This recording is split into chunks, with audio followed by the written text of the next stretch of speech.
to an economic problem and a social and injustice problem. The Gen Zs were not on the streets to have a new cabinet or a new set of cabinet CSS. The Gen Zs put out their issues clearly, but he failed by a mile, he missed by a mile by what he provided as a solution. We want to tell him, as the young people of this country, as a young leader, I'm a leader who came to parliament to bring change to this country. I didn't come to be bribed or to get money or to solicit money from this government. I came so that we can have a future for the young people of this nation, for this country to have systems that will work, for this country to address the issues of corruption that's so rampant in this government, for this country to have a social justice system that will work.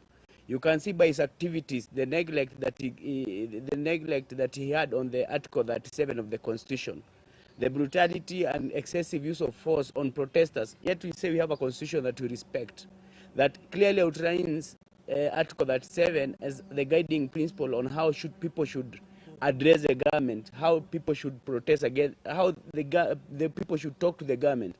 But we saw what happened. It really defeats me to imagine that this country we've lost value for life. We are talking about more than 50 people who have been killed, who lost their lives, and we are treating this casually, like nothing happened. If you go to the DCI, we went there with Loyalty Ndomolo, we had very scant information on the issues of abductions, or the issue of these people who have been killed, and these are lives that have been lost by a government that's purposed to protect the lives of its people. We've seen a lot of property that was lost. Some houses were burnt even in town, but the government has not addressed that. They have swept that under the carpet, and they expect us to just let them be and this to go on.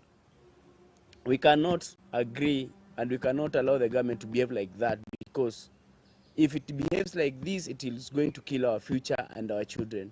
The Gen Zs have come out clearly, and they have outlined their problems. We are asking the government of the day, come out and tell us, what measures are you putting in place to address the issue of unemployment? We are having like 1 million students who are going to clear form for this year. Every year we are having a very high turnover of Gen Zs. What measures have you put in place to address their issue? The current cabinet that you announced, we don't make anything of it. We don't see if they are able to come up with solutions for the challenges of this nation.